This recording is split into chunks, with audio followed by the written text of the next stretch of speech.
Bismillahirrahmanirrahim. Assalamualaikum warahmatullahi wabarakatuh. Alhamdulillahirabbil alamin. Assalatu wassalamu ala asyrafil anbiya'i wal mursalin wa ala alihi wa ashabihi ajma'in, amma ba'd. Murid-muridku SMP Muhammadiyah Program Khusus bersama juga para asatiz, tiada kata yang paling patut kita ucapkan selain rasa syukur atas nikmat Allah yang masih memberikan kepada kita nikmat sehat sehingga kita dapat menambah amal-amal kita di bulan Ramadan yang penuh berkah ini. Salawat serta salam senantiasa kita haturkan kepada Nabi besar kita Nabi Muhammad sallallahu alaihi wasallam yang telah membawa umat manusia dari zaman kegelapan menuju zaman yang penuh dengan hamparan ilmu pengetahuan. Anak-anakku SMP Muhammadiyah Program Khusus serta para asatiz, pada kesempatan kali ini Ustadz akan membawakan judul tentang berbakti kepada kedua orang tua kita, ayah dan ibu kita. Dikisahkan Nabi pernah berpesan kepada para sahabat. Ada seorang laki-laki yang mana jika kau bertemu dengannya, mintalah kepadanya agar dia berdoa kepada Allah untuk mengampunkan dosamu. Orang ini tidak pernah bertemu Nabi, tapi Nabi mengenal orang ini. Sahabat bertanya dalam benaknya, kita yang berperang bersama Nabi, kita yang sholat bersama Nabi, tapi kenapa kita harus meminta laki-laki itu untuk beristighfar kepada Allah untuk mengampunkan dosa kita? Tapi karena itu perintah Nabi, maka sahabat sami'na wa ta'ana, sahabat pasti akan mencarinya. Pemuda itu berasal dari Yaman, namanya adalah Uwais Al-Qarni. Anak-anakku, Uwais Al-Qarni ini hidup pada zaman Nabi. Dia tidak pernah bertemu Nabi bukan karena dia musuhnya Nabi, bukan karena dia dengki kepada Nabi, tapi dia tidak bisa bertemu dengan Nabi karena dia punya ibu yang harus dia rawat, yang harus dia jaga. Karena baktinya kepada ibunya, dia tidak bisa punya kesempatan untuk bertemu dengan Rasulullah SAW. Uwais Al-Qarni dari Yaman. Apa yang dilakukan oleh Uwais Al-Qarni? Uwais ini adalah sosok pemuda yang sangat taat, tidak pernah menolak permintaan ibunya. Dikisahkan bahkan suatu saat ketika ibunya berkata kepada Uwais, "Uwais, ibu pengen haji." Maka Uwais bingung. Mereka tidak punya harta lebih. Uangnya tidak cukup untuk beli unta. Uangnya hanya cukup untuk beli anak lembu. Maka pada saat itu Uwais Al-Qarni membeli anak lembu. Kemudian dia buat kandang di atas gunung. Tiap hari Uwais gendong itu anak lembu. Tiap pagi dia gendong, sore dia bawa pulang, dia masukkan lagi kandang. Sampai 9 bulan lamanya lembu itu akhirnya besar.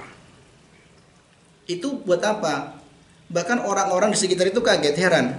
Ini Uwais Al-Qarni ngapain sapi itu kok digendong terus?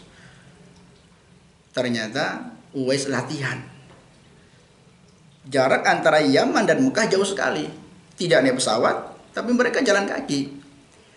Begitu Uwais merasa sudah kuat, bilang sama ibunya, "Ibu, saya sudah siap untuk membawa ibu ke Mekah untuk haji." Digendong ibunya dari Yaman menuju Mekah.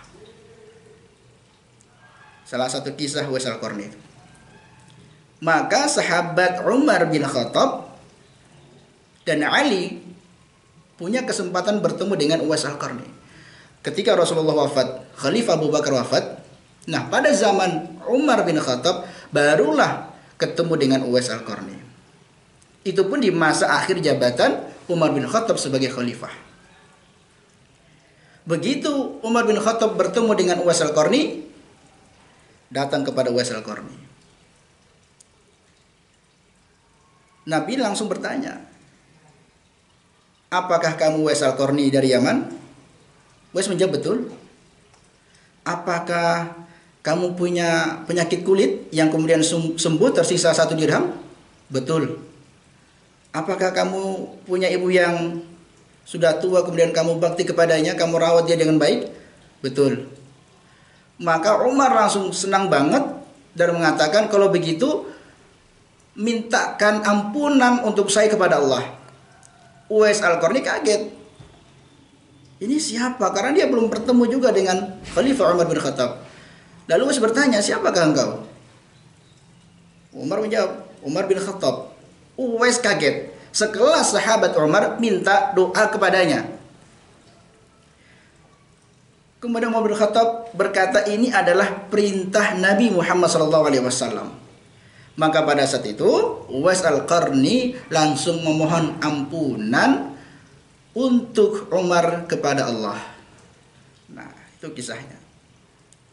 Jadi anak-anak, berbakti kepada kedua orang tua adalah perintah Allah. Dalilnya banyak sekali. Dalam Al-Quran dikatakan, wa qadha rabbuka alla ta'budu illa iyyah wa bil walidaini ihsana. Ya, kita harus berbakti kepada kedua orang tua. Dalam banyak ayat Al-Quran mesti berbakti kepada kedua orang tua selalu dihubungkan dengan beribadah kepada Allah, menyembah Allah selain dirinya.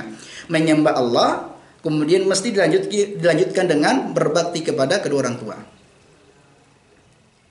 Bahkan hadis Nabi mengatakan, Ibnu Mas'ud bertanya kepada Nabi Muhammad SAW, ya Rasulullah, ayyu amalin ahabbu ilallah. Wahai Rasul, amal apakah yang paling dicintai oleh Allah?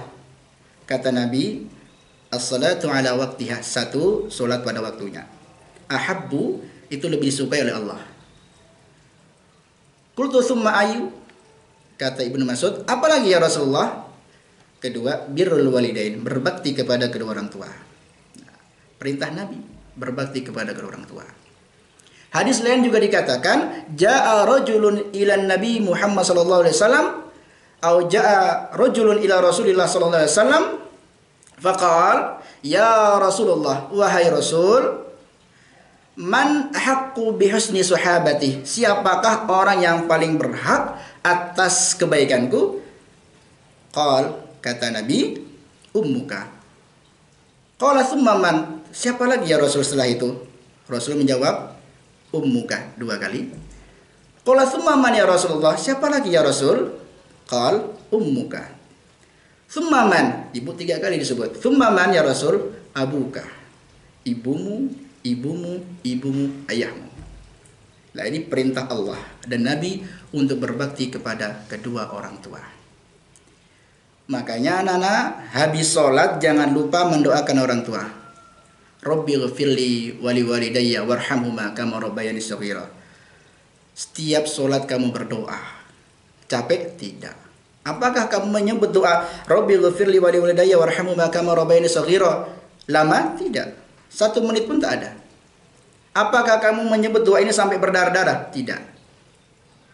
Tapi gara-gara doa ini, hadis sahih mengatakan ada orang tua yang derajatnya di surga diangkat.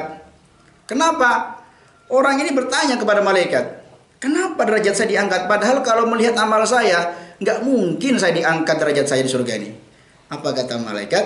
Bistighfari waladik, karena istighfarnya anakmu. Dalam kisah yang lain dikatakan ada orang tua yang disiksa oleh malaikat, dicambuk, dicambuk oleh malaikat. Kemudian cambukan itu berhenti. Orang tua ini bertanya, limadza taqif ya malaikah? Kenapa kau berhenti pukulanmu malaikat? Kata malaikat, bi istighfari waladik, karena istighfar anakmu. Maka jangan pernah bosan beristighfar kepada Allah agar Allah mengampuni dosa-dosa kedua orang tua kita. Lantas bagaimana kita sebagai orang tua? Jangan lupa juga kita selalu mendoakan anak kita. Doanya seperti apa? Rabbi habli minas solihin, Rabbi habli minas solihin. Ya Allah, jadikanlah anakku anak yang soleh. Di saat orang lain merendahkanmu, Di saat orang lain menghinamu, tapi orang tua, ibu dan ayah selalu mendukungmu dan mendoakanmu anak-anakku. Maka berbakti kepada kedua orang tua harus dilakukan. Ustaz cukupkan sampai di sini. Wassalamualaikum warahmatullahi wabarakatuh.